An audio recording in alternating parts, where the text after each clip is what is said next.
안녕하세요, 청취자 여러분. 이렇게 인사를 드리려고 하니 왠지 마음이 두근두근하네요. 저는 서울의 조용한 동네에 살고 있는 40대 주부입니다. 저에게는 이상한 것에 자부심이 있는 형님이 한 분 계신답니다. 오늘 들려드릴 이야기는 바로 제 형님에 대한 이야기인데요. 제가 그동안 당한 것도 많고 나름 소소한 복수를 한 부분도 있고 재미난 이야기들이 많아서 사연을 올려봅니다. 지금부터 기가 막힌 우리 형님을 퇴치한 이야기를 시작해 보도록 하겠습니다. 저는 어렸을 때부터 그냥 특출나게 잘하는 것도 없고 못하는 것도 없고 가난하지도 않고 부자인 것도 아닌 그런 평범한 삶을 살았습니다. 우리 주변을 둘러보면 누구나 한 명쯤은 있는 그런 평범한 애 있잖아요. 그게 바로 저였습니다. 단지 외동딸이었기 때문에 하고 싶은 건 한 번쯤 다 해볼 수 있고 갖고 싶은 것이 비싼 것만 아니라면 손에 쥘 수 있는 그런 아이였죠. 문방구에서 파는 열쇠고리라던가 연예인 책받침이라던가 그런 소소한 물건들을 사는데 주저가 없었다는 거였어요. 제가 뭐 어릴 때부터 명품을 휘감고 다니거나 한 건 아니었고 나름 학생들이 많이 쓰고 입는 브랜드들은 부모님께서 잘 사주셨었죠. 그냥 남들처럼 중고등학교 다니면서 친구들이랑 떡볶이 사 먹고 야자 땡땡이 치고 노래방 가고 대학에 다니면서 노트북 사고 친구들이랑 옷 구경하고 학교 앞 호프집에서 맥주도 한잔하는 그런 평범한 삶이요. 그런 저에게 중학교 시절부터 친하게 지내온 절친이 하나 있었습니다. 그 친구는 위로 오빠가 둘이나 있었는데요. 막내딸임에도 불구하고 항상 외동딸인 저를 부러워했습니다. 저는 혼자라서 외롭고 쓸쓸했던 적도 있어서 형제나 자매가 있었으면 좋겠다 싶은 생각을 꽤 오래 했었거든요. 그래서 오빠가 위로 둘이나 있는 친구가 저를 부러워한다는 사실이 크게 와닿지도 않고 왜 저런 생각을 하나 싶었죠. 알고 보니 제가 용돈을 5만 원 받을 때 친구는 한 달 용돈이 고작 5천 원이었다고 하더라고요. 위에 오빠가 둘이나 있었고 나이 차이가 있었으니까 학원비며 생활비며 돈이 많이 들어간다는 이유에서 막내딸에게는 자연스럽게 용돈을 많이 주지 못했던 것이었어요. 친구는 항상 삶에 대한 불평, 불만이 질비했고 저는 그것이 자연스럽게 내가 외동이기 때문에 혜택을 받는 거구나 하고 생각하게 되었습니다. 그 관계는 쭉 지속되었고 결혼할 때도 마찬가지로 같은 불평과 불만을 들어야 했습니다. 제가 친구보다 먼저 시집을 갔는데 우리 집 같은 경우는 제가 개혼이고 제 결혼식이 마지막 결혼식이지 않겠어요? 그래서 부모님께서 빵빵하게 지원을 해주셨습니다. 우리 남편이 둘째 아들이긴 했지만 집이 그럭저럭 꽤 괜찮게 살았기에 저희 집과 마찬가지로 지원을 잘 해주셨습니다. 호텔에서 손님들 많이 불러 결혼식을 했고 식대도 11만 원이었지만 부족함 없이 준비했습니다. 손님들이 양가에서 무척이나 많이 자리해 주셔서 북적북적하긴 했지만 호화스럽게 만인의 축하를 받으면서 성대하게 올렸습니다. 신혼여행도 몰디브로 다녀왔고 신혼집도 시댁에서 마련해 주신 덕분에 빚 없이 출발을 할 수 있어 매우 감사했죠. 혼수도 부모님께서 일일이 챙겨주셨기 때문에 저희 부부의 새 출발은 아무 평탄하게 이루어졌습니다. 거기다가 제 남편이 IT 기업에 다니고 있어서 연봉이 꽤 높은 직군이었고 저는 웹디자인 일을 하면서 외주 일도 받고 쇼핑몰 일도 받아서 했기에 수당이 짭짤했어요. 웹디자이너의 특성상 재택근무로 일을 하고 싶은 시간에 맞춰 마감만 지키면 상관없었기에 일정이 자유롭기도 했고요. 하지만 제 친구는 저와 전혀 다른 형태의 결혼식을 올렸습니다. 저 다음에 바로 결혼을 했기에 친구들 사이에서도 비교되기 시작했어요. 1시간 반마다 예약이 턱턱 잡혀있는 웨딩홀에서 결혼식을 올렸고 홀도 매우 작았으며 웨딩홀 이용 고객들이 전부 한데 모여 식사를 하는 분위기였죠. 뷔페 메뉴도 그다지 좋지 않고 가성비 좋은 메뉴들로 구성이 되어 있어서 별로였다고 할까요? 음식도 식어 있고 맛도 없고 그런데 친구는 전부 그 불평을 자기가 막내딸이어서 이런 거라고, 오빠들 다 장가 보내고 나니까 돈이 없어서 이렇게 된 거라고 하더라고요. 그러면서 저한테 늘 외동이라 부럽다, 외동이라 좋겠다, 나도 외동이었으면 좋겠다 하는 이야기를 했죠. 저는 그 말이 지겨우면서도 친구를 위로해 주었어요. 결국 동남아로 신혼여행을 떠나는 친구를 보면서 저도 결심을 했죠. 내 친구의 삶이 얼마나 고단하고 남을 부러워하는 마음이 연속되었는지 알았기에 아이는 하나만 낳아야겠다고 말이죠. 저의 이런 마음을 잘 알아주신 건지 시댁에서도 아이를 많이 낳아서 다복하게 살아야 한다는 강요 같은 게 전혀 없으셨어요. 오히려 저에게 아이를 많이 낳아봐야 힘들기만 힘들지 절대로 살면서 좋을 일 별로 없을 거라고 하셨죠. 시댁에 처음 방문한 날부터 아이 계획을 물어보시고 하나만 낳아서 잘 키우면 된다고 몇 번이나 이야기하셨을 때 의아하긴 했는데 그 이유를 금방 알게 되었어요. 바로 남편의 형인 아주버님네가 조카를 글쎄 넷이나 낳아서 키우고 있더라고요. 그렇다고 아주버님네가 형편이 아주 좋은 상황도 아니었어요. 아주버님은 몇 번의 사업 실패를 겪은 뒤 겨우겨우 치킨집을 오픈해서 6식구가 먹고 살고 있었습니다. 저보다 1살이 어린 형님은 애를 키워야 한다는 이유로 직장에 다닌다거나 아르바이트를 한다거나 하지도 않고 있었고요. 그러면 그 집 애들은 무슨 돈으로 키우고 있었냐고요? 치킨집 운영에서 풀칠하는 수준의 생활비와 시부모님 돈으로 생활하고 있었습니다. 시부모님께서는 건물을 한 채 가지고 있었는데 그 건물 1층에서 아주버님이 월세를 내지 않고 치킨집을 운영하고 있었거든요. 일단 월세가 절감되니까 치킨집 장사가 잘 되지 않아도 굴러는 가더라고요. 시부모님은 남은 호실에서 나오는 월세로 생활을 하고 계셨는데 아주버님네 6식구까지 책임을 지고 계셨던 것입니다. 아주버님네가 얼마나 계획적이지 않은 생활을 하는지 정말 대책 없다는 게 느껴지지 않으시나요? 거기다가 아주버님께서 사업 실패를 몇 번이나 반복하면서 쌓인 빚도 시부모님이 갚아주셨고요.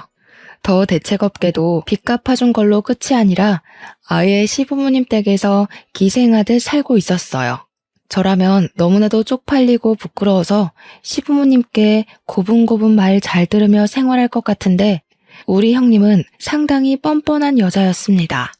마치 자기가 시부모님을 모시고 사는 듯한 행세를 하고 다니고 있었거든요. 오죽하면 저도 남편한테 속사정을 듣기 전까지는 형님네가 부자라서 시부모님을 모시고 생활하는 줄 알고 있었다니까요. 시부모님께서 주택에 살고 계셨는데 남편이 어릴 때부터 살았던 집이라 방이 꽤 여러 개가 있었거든요. 그 집에 뻔뻔하게 얹혀 살면서 마치 집이 본인의 집인 것 마냥 행동하며 굴었던 거죠. 제가 처음 시댁에 인사를 드리러 갔던 날 정말 말도 안 되는 풍경을 마주하고 제가 바짝 얼었던 기억이 아직도 생생하게 납니다. 조카들 4명이 전부 다 2살 터울이었는데 8살, 6살, 4살, 2살이었거든요. 애 넷이 빤히 저를 쳐다보는데 얼마나 놀랬는지 몰라요. 심지어 8살 된 첫째 조카는 초등학생이지 않겠습니까? 학교를 오고 가고 해야 하는데 나머지 아이들을 어린이집에 보내고 해야 한다고 글쎄 형님이 시부모님께 첫째 아이의 등교를 부탁하고 있었더라고요. 시부모님은 아침마다 오후마다 첫째 조카를 데리러 학교에 다니셔야 했어요. 처음에는 시부모님께서 형님네와 함께 살고 있는 게 형님이 모시고 있는 줄 알고 시부모님께서 도와주시는 거라 생각했었거든요. 알고 보니 개뿔. 시부모님의 시간은 전혀 배려하지 않고 형님이 일반적으로 떠맡긴 거였더라고요. 그러면서 다복한 집에 시집 오는 게 축복인 거라고 저한테 으스대는데 이걸 다복이라고 할 수 있나 싶었습니다. 솔직히 여기서 제 속마음을 털어놓자면 무슨 애 낳는 기계도 아니고 뭔 애를 저리 줄줄이 낳았나 싶더라고요. 거기다가 애들이 하나같이 부산스럽고 말도 안 듣고 진짜 요즘 애들은 다 저런 건가 싶을 정도로 난리가 아니더라고요. 시부모님도 오죽하면 눈살을 찌푸리고 형님만 보고 있는데 형님은 우리 애들 잘한다 하는 얼굴로 바라만 보고 있었습니다. 저한테 웃으면서 우리 애들이 좀 활기차지? 숙모 온다고 신이 났나 보다. 우리 애들이랑 잘 놀아줘 하는 거예요. 저는 시댁에 인사를 드리러 온 건데 애들이랑 뭘 놀아주라고 하는 건지 의문이 들더라고요. 그래서 형님한테 그랬죠. 저는 인사드리러 온 거지 아이를 보러 온 게 아닌데요? 하고요. 그랬더니 형님이 당황해하면서 아니 앞으로 잘 놀아주고 하란 이야기지 하고 자리를 피하더라고요. 그때 다시 한번 결심했죠. 애는 하나만 낳아서 잘 키우자고. 시부모님도 저한테 많이 낳을 생각하지 말라고 많이 낳아봐야 피곤하다고 하셨고요. 결혼 후 입주한 신혼집은 시부모님께서 상가 건물 가진 거에 대출을 받아서 얻어주신 집이었습니다. 신축 아파트라 나름 깔끔하고 빌트인 되어 있는 부분이 많아서 혼수를 준비하는데 큰 부담이 없어서 좋았어요. 결혼하고 처음 인사드리러 간 자리에서 시부모님께 감사하다고 이야기를 했는데 형님이 불쑥 끼어들더라고요. 동선의 집은 시부모님이 대출받아서 해주신 거라며 좋겠네? 그 돈 받아놓고 입 닦는 거 아니지? 하는데 제가 뭘 어쨌다고 저런 소리를 하는 건지 이해가 안 갔습니다. 그래서 형님께 그게 무슨 소리세요? 저한테 바라시는 게 따로 있으세요? 했죠. 제가 알기로는 아주버님이 해먹은 사업 자금이 지금 우리 아파트 값보다 더 되는 걸로 알고 있었거든요. 남편이 아주버님네 이야기를 하면서 시댁에서 이 정도 지원받는 거 괜찮다고 부담 갖지 말라고 했었단 말이죠. 형님이 그냥 웃으면서 아니 집 받았으니까 그냥 하는 소리지 하길래 저도 웃으면서 이야기했어요. 저도 그냥 하는 소린데요. 형님네도 이미 다 받으신 거 아니에요? 아주버님이 사업하신다고 돈 가져다 쓴 게 어마어마하다고 하던데. 그러니까 형님이 저를 확 째려보시더라고요. 저보다 1살 어린 게 저러니까 아주 같잖아요. 물론 제가 대놓고 형님한테 고가운 얼굴을 하고 있었던 건 아니었어요. 그래도 손윗 사람이니까 제가 꼬박꼬박 존댓말도 써주고 나름 존중해줬단 말이죠. 그런데 형님은 저보단 어리지만 손윗 사람이라는 이유 하나로 저한테 반말을 해대더라고요. 아무튼 그날 어머님께서 이미 요리까지 다 준비해 주셨길래 제가 어머님께 죄송한 마음이 들어서 왜 혼자 준비를 다 하셨냐고 했어요. 저한테 아유 그래도 며느리 되고 처음 오는 날인데 내가 다 해줘야지 하더라고요. 그래서 너무 감사하다고 잘 먹겠다고 훈훈하게 이야기를 하고 있는데 또 형님이 불쑥 끼어들더라고요.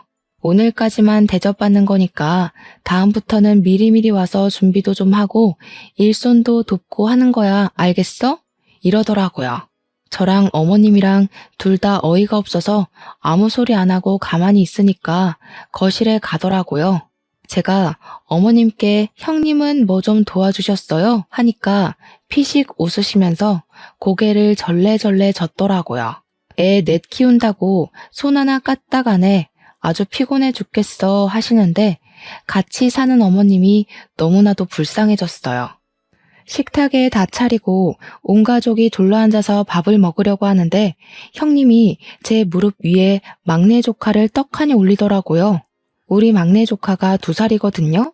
순간 떨어질까봐 확 끌어챘는데 형님이 저한테 그러는 겁니다. 우리 애들 밥 먹여야 해서 동서가 막내 이유식 좀 먹여주면 좋겠네 하고요.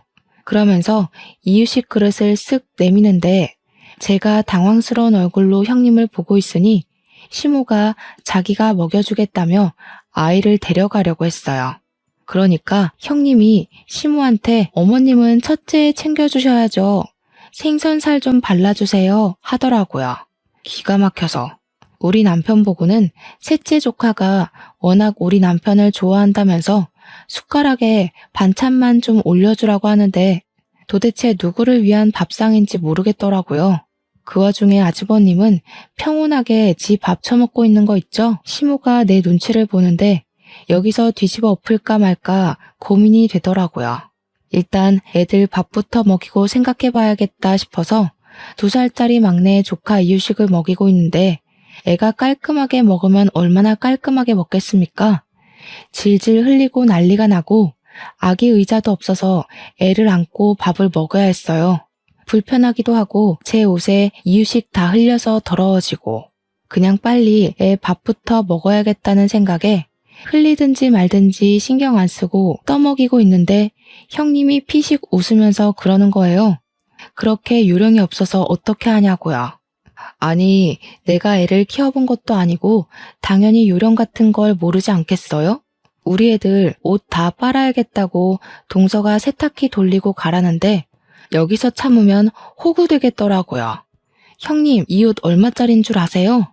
애들 옷이야 세탁기가 해주면 되지만 제 옷은 세탁소 가서 맡겨야 하거든요. 이따가 세탁비 챙겨주시는 거 까먹지 마시라고 이야기하는 거예요. 보다 못한 시모가 제 밥그릇에 밥이 그대로 있는 걸 보고는 막내 조카를 본인이 먹일 테니까 밥 편안하게 먹으라고 했어요. 그래서 아니라고 어머님 먼저 편하게 식사하세요 하고 오기로 막내 조카 밥을 먹이고 있는데 아주버님이 식사를 다 하셨더라고요. 그래서 이제 애를 좀 보겠거니 하고 있는데 밥 그릇 치우더니 쓱 거실 소파에 가서 앉아서 TV를 보고 있는 겁니다. 자기 애들 밥 먹일 생각은 전혀 안 하고 저러는 꼴이 너무 열이 받는 거예요. 그래서 제가 한 손으로 2살짜리 조카를 안고 한 손에는 이유식을 들고 소파에 가서 아주버님한테 툭툭 던졌어요. 뭐 하는 짓이냐는 식으로 저를 보고 있는 아주버님께 아무래도 애 밥은 아빠가 먹이는 게 낫지 않겠냐고 했죠. 그리고 식탁으로 돌아와서 셋째 조카 밥 숟가락에 반찬 얹어주는 남편한테도 이야기를 했습니다. 당신도 밥 먹어. 애들이 알아서 반찬 정도는 떠먹을 수 있지 않겠어? 라고요. 그러니까 형님이 펄쩍 뛰면서 4살짜리 애가 밥을 어떻게 혼자 먹냐고 하는 거예요. 그래서 그랬죠. 형님이 그럼 애들 밥 먹이시라고 저랑 이 밥그릇 좀 보시라고.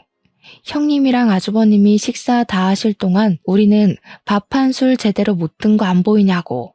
누가 자기 애를 남한테 맡기고 밥을 먹냐고 화를 냈어요. 그러니까 시부가 옆에 있다가 그래 애들 말 틀린 거 없다. 애는 엄마 아빠가 돌보는 거지. 딱 한마디 하시더라고요. 여태까지 가만히 있다가 한마디 한 건 얄밉지만 그래도 제 편을 들어주셔서 다행이었습니다. 그제야 양쪽에 애를 끼고 저를 째려보면서 밥을 먹는데 하나도 타격 없었습니다. 밥 다 먹고 남편이 기분이 상했는지 집으로 가자고 해서 간다는 인사만 짧게 드리고 집으로 돌아왔습니다. 진짜 얼마나 피곤했는지 집에 오자마자 침대에 들어눕고 싶더라고요. 그날 처음으로 남편한테도 나는 애 낳으면 아들이든 딸이든 하나만 낳고 더는 낳지 않겠다고 선언을 했죠. 남편도 그런 집구석이 싫고 피곤한지 그러자고 했고요. 거기다가 저희 둘 다 맞벌이로 일을 하고 있었으니까 당장 아이 생각이 급한 것도 아니었단 말이죠. 아이를 키우려면 돈이 많이 들어가니까 어느 정도 저축이라는 걸 해놓고 계획을 가져야겠다고 생각했어요.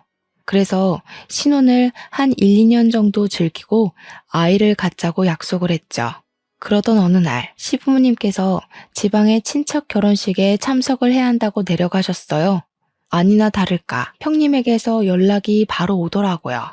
시부모님도 안 계신 마당에 집에서 밥이나 같이 먹으면서 수다를 떨자고 연락이 왔길래 알겠다고 했죠. 형님이랑 둘이서 만나본 적도 없고 하니까 어색하게 하겠지만 가족이니까 좀 친해져 볼까 하는 마음이 있었습니다. 형님도 반가운 목소리로 저한테 집에 놀러 오라고 초대를 했는데 무시하는 건 좀 아닌 것 같아서 남편이랑 같이 갔어요. 근데 집에 도착하자마자 진짜 의악 소리가 절로 날 정도로 집이 개차반이더라고요. 애들 셋은 거실에서 뛰어노느라 정신이 사나울 지경이었고 막내는 기어다니면서 온갖 물건을 다 헤집어 놓고 있었습니다. 물티슈를 다 뽑아놓지를 않나, 부엌에 들어가서 설탕을 꺼내서 흔들고 있지를 않나.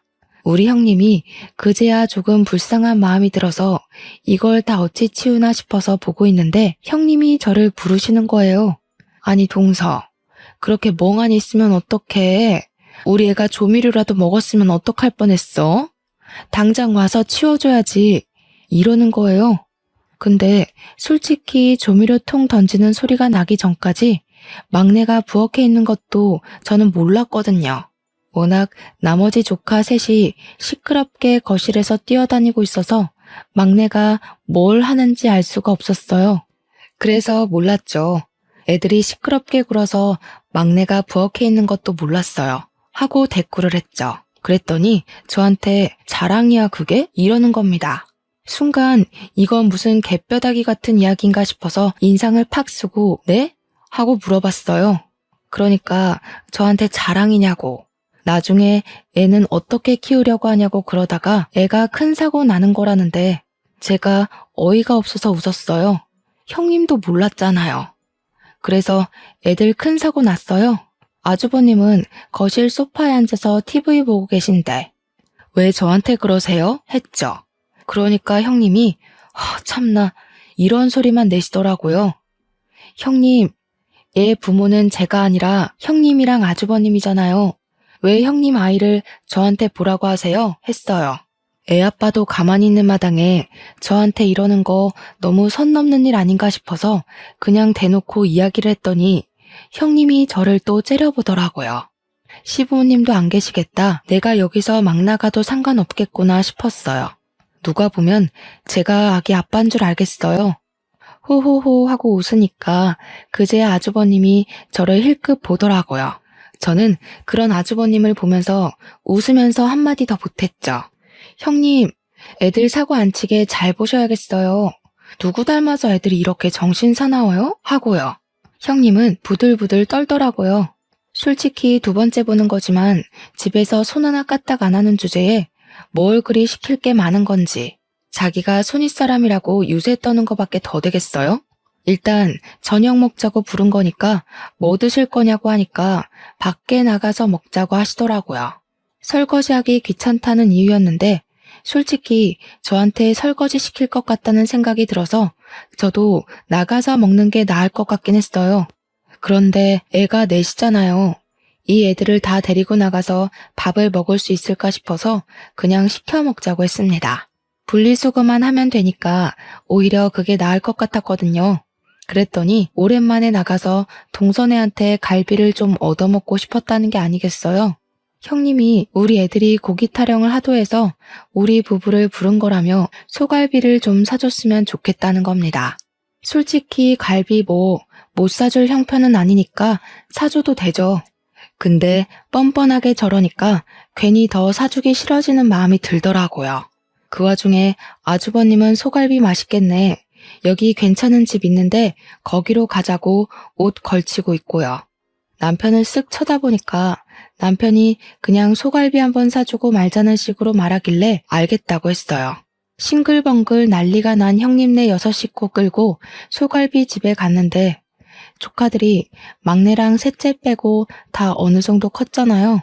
정말 무슨 걸신 들린 사람들처럼 밥을 먹는 거예요.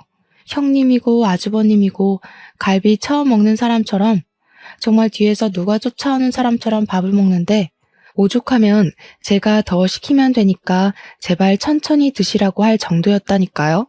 전 애들이 그렇게 갈비를 잘 뜨는지 꿈에도 몰랐어요. 오죽하면 갈비를 구워주시는 직원이 둘이나 붙어서 양쪽 철판에서 갈비를 굽고 있는데도 먹는 속도를 못 따라가겠더라고요. 저랑 남편은 젓가락 내려놓고 그 거지들이 먹는 꼴을 구경하고 있었어요. 밥을 안 먹어도 배부르다는 말이 뭔지 알겠더라고요. 그냥 처먹는 꼴이 웃겨서 먹고 싶다는 생각이 안 들던데요. 8명 중에 4명이 소아임에도 불구하고 갈비를 거의 13인분을 먹었더라고요. 저랑 남편은 먹는 둥 마는 둥 했는데도 이 정도가 나오다니. 소갈비가 생각보다 비싸잖아요. 뻥 아니고 냉면에 공깃밥에 된장찌개에 아주버님이 술까지 드시니까 저녁 식사값으로 90만 원 가까이 나오더라고요. 대충 예상은 했지만 계산서를 봤는데 웃음이 나더라고요. 남편은 와 갈비값 이만큼 내본 거 처음이라고 그렇게 말하며 허탈하게 웃는데 저도 그냥 웃겼어요. 저랑 남편한테 형님네 가족 6명이 잘 먹었어 하면서 인사를 하고 나가는데 솔직히 얄밉긴 하더라고요. 반반씩 내죠 라고 하고 싶은 걸 겨우겨우 참고 계산했습니다. 시부모님한테는 눈치 보여서 사달라는 말도 못하고 시부모님 때마침 안 계시니까 이때다 싶어서 우리 벗겨 먹으려고 부른 것 같은데 그 와중에 커피는 본인들이 쏘겠다면서 동네에 이름 없는 커피집에서 1,500원짜리 아메리카노 한 잔씩 사주더라고요. 심지어 테이크아웃만 되는 작은 매장 있죠? 그런 카페에서요. 그냥 웃으면서 잘 마실게요 하고 말았더니 형님이 그런 제 모습에 또 양심이 좀 찔리긴 했나 봐요. 물어보지도 않았는데 요즘 치킨 장사가 잘 안 되고 애들한테 들어가는 돈이 없고 하면서 변명을 늘어놓더라고요. 그래서 웃으면서 형님한테 이야기했죠. 조카들이 소갈비를 처음 먹어봤나 봐요. 애들이 무슨 걸신 들린 사람처럼 먹는데 다음부터는 교양 있게 식탁 매너 갖추면서 천천히 먹으라고 하세요. 너무 허겁지겁 누가 뺏어 먹을까봐 걱정되는 사람처럼 먹으니까 밥맛이 떨어지더라고요. 그러니까 형님이 아무 소리도 못하고 가만히 서서 저를 째려보더라고요. 와, 저러다가 넙치 되겠다 싶을 정도였습니다. 남편이 바로 집으로 가자고 하길래 저는 이만 가보겠다고 하고 차에 탔습니다. 남편이 저한테 아무래도 당한 것 같다고 이번 일을 교훈 삼아서 2번은 당하지 말자고 하는데 저는 뭐 하고 싶은 말 다 해서 괜찮았어요. 그 뒤로 몇 번 형님이 밥 먹자고 연락이 오긴 했는데 저랑 남편이랑 딱 바쁜 일이 있다고 거절했죠. 한 번은 모른 척 당황해줬지만 2번, 3번은 곤란하지 않겠어요.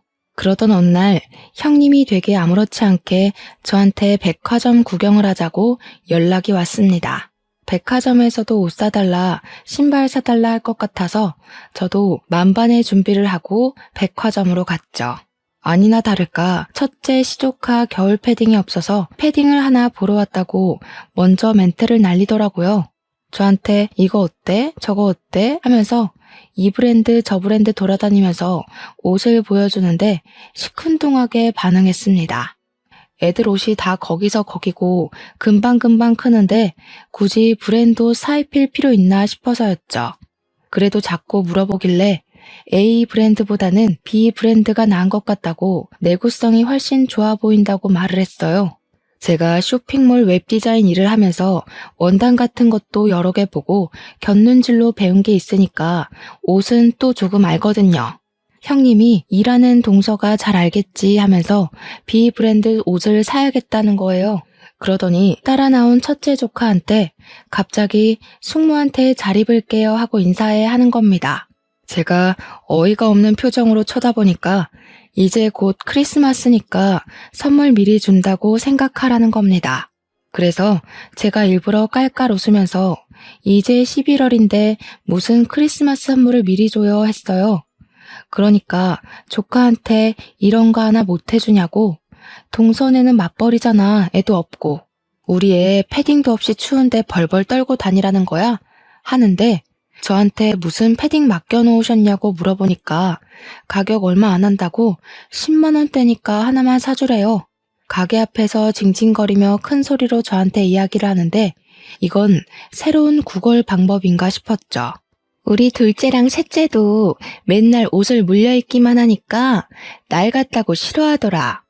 이왕 크리스마스 선물해주는 김에 우리 둘째랑 셋째 것까지 싹 새 걸로 사주면 어때? 형님, 아주버님네 치킨집 월세도 안 내고 알바도 안 써서 인건비도 안 된다면서요. 버는 돈이 꽤 되지 않아요?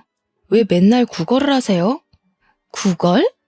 우리 애들이 뭐 거지야? 왜 동서는 말을 그렇게 해? 우리 애들 사주기 싫어서 그래? 대충 남대문만 가도 패딩 괜찮은 거 많은데 왜 굳이 비싼 돈 주고 브랜드만 입히시는 건지 궁금해서요. 애들 키 금방금방 크잖아요. 동서, 생각보다 엄청 쪼잔하다. 우리 애들 옷 사주기 싫어서 이러는 거지? 나중에 동서네가 애 낳으면 우리 애들 거 물려 입어도 되는 건데 뭘 그리 말을 고약하게 해. 둘째 조카랑 셋째 조카도 자기 형 거 입기 싫다고 하는 마당에 우리 애가 입겠어요? 그리고 아직 임신은커녕 계획도 없는데 벌써부터 우리 애가 물려 입을 거 생각하고 선물을 줘요? 저 지갑 두고 왔어요. 백화점에서 살 거 없어서. 제가 지갑을 두고 왔다고 하니까 진짜로 두고 왔냐면서 제 주머니를 막 뒤지더라고요. 사실은 형님이랑 헤어지고 백화점에서 살 거 사려고 지갑을 일부러 차에 두고 왔거든요. 진짜로 지갑이 나오지 않으니까 씩씩거리면서 본인 카드로 결제하더라고요. 첫째 조카 옷만요. 그러고 집에 와서 남편한테 말하면서 엄청 깔깔거리면서 웃었어요. 패딩 사달라고 부른 거였더라. 염치가 없어도 너무 없는 거 아니냐. 근데 나도 한 방 제대로 먹였다고 했죠. 남편도 씩씩거리면서 자기가 형수한테 한마디 해야겠다고 하는 거 어차피 지갑 없어서 안 사줬으니까 내버려 두라고 했어요.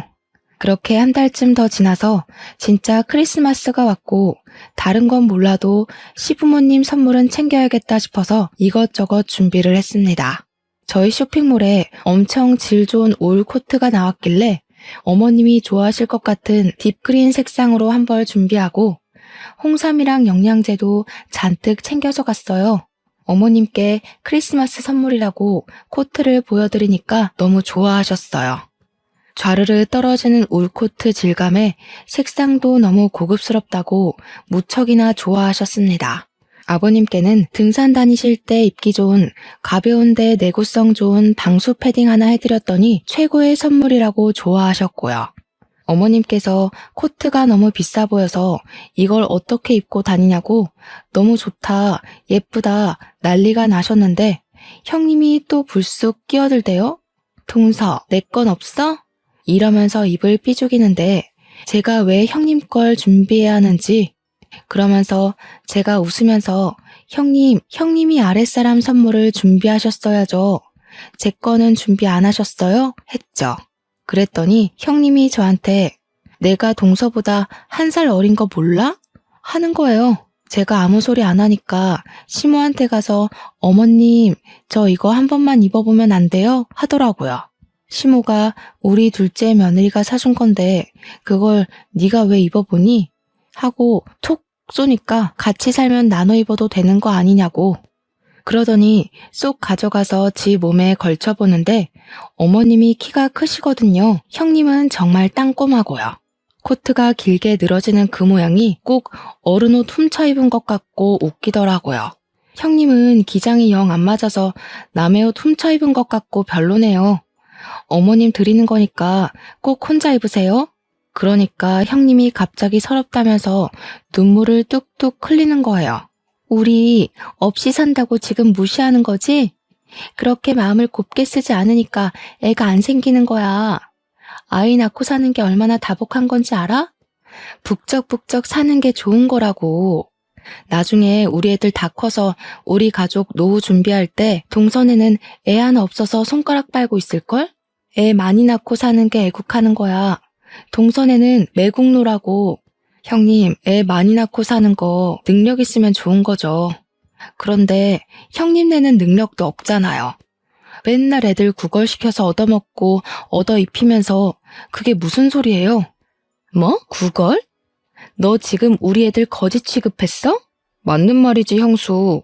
지난달에도 크리스마스 선물 내놓으라면서 패딩 사달라고 백화점에서 지갑 뒤지고 난리를 쳤다며. 그 말에 아주버님은 헛기침하고 시부모님은 무슨 소리냐고 되물어보셨죠. 시모가 그 패딩 친정에서 사준 거라더니 둘째 며느리가 사준 거였어? 하고 물어보는데 제가 그건 아니라고 했어요. 알고 보니 그날 울며 겨자 먹기로 결제한 카드가 친정 부모님 카드였나 보더라고요. 패딩 하나에 13만 원대던데 그걸 자기 카드로 사기 싫어서 친정 부모님 카드로 산 형님도 알만하다 싶었죠. 시부가 가만히 이야기를 듣고 있더니 도저히 안 되겠다고 한 소리 하시더라고요. 큰며느리라는 게 애만 잔뜩 낳으면 뭐하냐고. 가정교육 하나 안 시켜서 애들이 맨날 말도 안 듣고 사고만 친다고요. 그렇다고 큰며느리가 집안일을 하나 경조사를 챙기나. 크리스마스라고 둘째네가 선물 사오는 동안 첫째네는 뭐 했냐고요. 선물은 바라지도 않는데 부모 등골이나 빼먹고 있다고. 부모한테 들러붙어서 기생충처럼 사는 너네 꼴도 보기 싫다. 이 집에서 너네가 아는 게 뭐가 있어? 그냥 썩 나가, 꼴 보기 싫으니까. 그러니까 형님이 표독스럽게 저를 째려보면서 집안에 제대로 된 인간이 들어왔어야 하는데 꼬리 9개 달린 구미호가 들어왔다지 뭐예요? 제가 자기 자리를 위협하고 있다면서 그때부터 할 말 못할 말 구별도 안 하고 막 내뱉기 시작하더라고요. 너네 부부는 평생에 못 낳고 살 거야. 내가 교회 가서 기도하고 성당 가서 기도하고 절 가서 기도할 거야. 그 말에 시부가 열이 받아서 무슨 미친 소리를 하고 있냐고 소리를 꽤 질렀어요. 첫째네 도와준 돈이 얼만데 그딴 저주를 하고 있냐면서 소리를 치니까 아주버님이 그러는 거예요. 쟤네는 집까지 해줘놓고 왜 자기들만 못 잡아먹어서 안달이냐고 서러워서 살겠냐고요. 그 말에 시부모도 남편도 허하면서 어이없어 하더라고요. 솔직히 어이없을 만하죠. 집 타령하는데 자기들은 생활비 한 푼 안 보태고 오히려 애들 교육비 받아가면서 시댁에 얹혀 살고 있잖아요. 말 들어보니까 형님이 애 핑계대고 청소 한 번을 안 한다던데 이 집에서 나가 살면 오히려 자기들 손해 아닌가요? 막말로 나가서 살겠다고 하면 시부가 당장이라도 집 하나 구해줄 기세였거든요. 첫째 너 그딴 식으로 말하는 거 아니다. 내가 너네는 집 안 해줬어? 전세금 홀라당 사업한다고 말아먹고 이 집에 기어들어온 게 누군데 그딴 소리를 짓거려? 아니 아버님, 그러면 애가 셋인데다가 그때 임신까지 했었는데 그런 저희가 길바닥에 주저앉을 순 없잖아요. 그걸 왜 당연히 우리가 너희를 데리고 살아야 한다고 생각하는지 모르겠다. 애 좋다고 낳은 건 너넨데 애들까지 왜 우리가 책임져야 하냐 이거야. 앞으로는 일절 지원 안 해줄 테니까 너희들이 벌어서 알아서 먹고 살아. 생활비도 내고 집안일도 하고. 아버님, 동서 들어왔다고 너무 차별하시는 거 아니에요? 너무하세요. 그랬더니 아버님이 씩씩거리면서 둘째네한테 애 생기지 말라고 저주하는 건 어디서 나온 심보냐고 몰아세웠어요. 그러니까 아주버님이 심드렁하게 쟤네도 애 줄줄이 낳아봐 누구 돈으로 키워? 이러더라고요. 남편이 성질이 났는지 아주버님한테 형처럼 부모님한테 기생하면서 살진 않을 거라고 하니까 아주버님도 말 다 했냐고 소리를 쳤어요. 크리스마스에 두 형제가 갑자기 불붙어서 싸우기 시작하니까 시무가 말린다고 가운데 껴서 진정 좀 하라고 하셨죠. 순간 아주버님이 시무의 팔을 확 잡아채면서 좀 나와봐. 저 새끼가 형 무서운 줄 모르고 막 말한다고 어머님을 잡아당겼는데 제가 선물로 사드린 코트를 걸치고 있었단 말이에요. 소매를 확 채다가 팔 부분이 찢어진 거예요. 우두둑 소리가 나면서 팔이 덜렁덜렁 거리는데 시모가 놀래서 내 코트 이러면서 옷을 확인하셨어요. 아주버님이 시모한테 그깟 코트 얼마나 한다고 그걸로 사람 무시하고 그러냐고 우리 안사람이랑 나눠 입을 수도 있는 거 아니냐고 자기 할 말 하대요. 나중에 자기네 아이들 다 크면 할머니 할아버지한테 효도할 거라면서 그것도 모르고 우리 애들 무시한다고 시모가 찢어진 코트 보면서 부들부들 떨고 있는데 눈치도 없이 그러고 있더라고요. 큰아들이고 큰며느리고 손주들이고 다 필요 없다. 썩 나가. 너희가 살면서 지금까지 나한테 이런 비싼 코트 한 벌 사줘 본 적 있니? 둘째 며느리가 챙겨준 게 처음이다, 처음이야. 시모가 소리를 지르면서 이야기하니까 온 가족이 얼어붙은 채로 가만히 시모만 쳐다보고 있었습니다. 너희가 맨날 우리한테 돈 주세요, 뭐 사주세요 이런 것만 할 줄만 알았지 우리한테 뭘 해줘 본 적 있니? 애 등원 시키는 것도 내 몫이고 애 밥 먹이는 것도 내 몫이었다. 너희가 이 집에 얹혀 살면서 한 게 뭐가 있어? 나도 네 아버지 결정에 동참하련다. 일절 지원 끊어버릴 거니까 우리 집에서 짐 싸서 나가. 당장 나가. 그러니까 갑자기 형님이 사색이 되어서는 어머니 잘못했어요 하고 난리가 난 거예요. 우리 어머니께서 상당히 공주님 같은 분이시거든요. 그런데 저렇게 큰 소리를 내면서 이야기하니까 갑자기 위기감이 들었겠죠. 형님이 그러더라고요.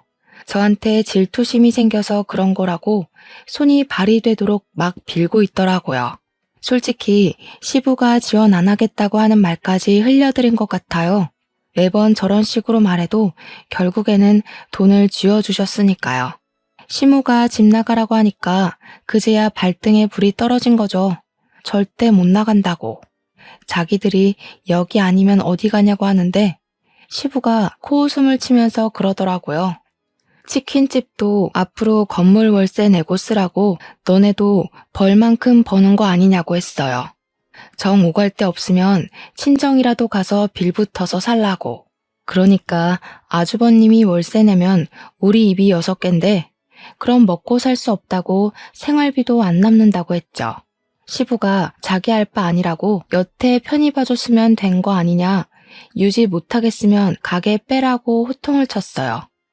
시모는 그 와중에 소매 붙잡고 이걸 어쩌나 하고 있길래 제가 수선해서 드리겠다고 하고 코트를 챙겨서 살얼음판 같은 시댁을 나왔습니다. 시부도 속 시끄러우니까 이만 다들 나가보라 하셔서 남편이랑 같이 나왔죠. 형님네 보고도 당장 짐 싸라고 오늘부터 당장 안 보고 싶다고 하셨고요.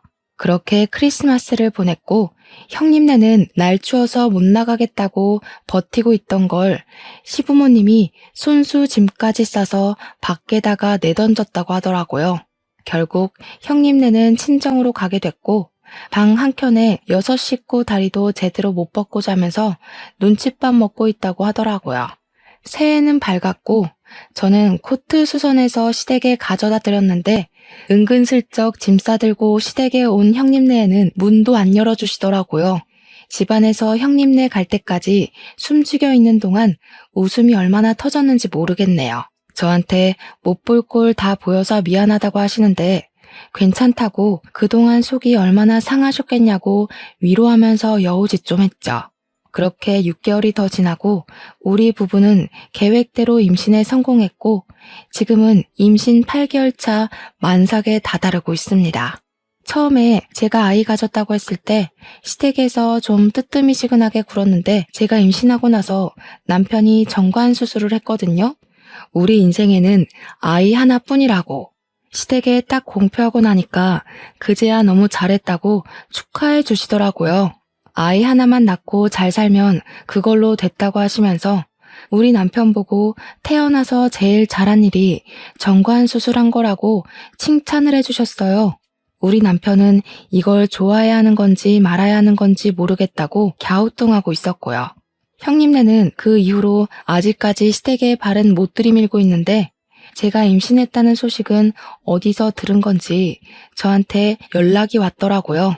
육아에 도움을 주겠다며 아기 용품을 물려주겠다며 이리저리 연락하길래 저도 단호하게 쳐냈죠. 형님, 저희는 아이 하나만 낳을 거라서 이미 새 걸로 다 준비했어요. 육아 도움은 어머님이 주시기로 했고 여차하면 도움이 쓸 거라 괜찮아요. 그러고는 얄밉게 차단을 걸어버렸습니다. 저한테 저주란 저주는 다 퍼붓더니 고스란히 자기가 받아서 지금은 호되게 당하고 사는 중인 거죠 뭐. 이래서 마음을 곱게 쓰고 살아야 한다는 교훈을 다시 한번 얻게 되었네요. 아무튼 저의 이런 사연 어떻게 들으셨나요? 제 긴 사연 읽어주셔서 정말로 감사합니다.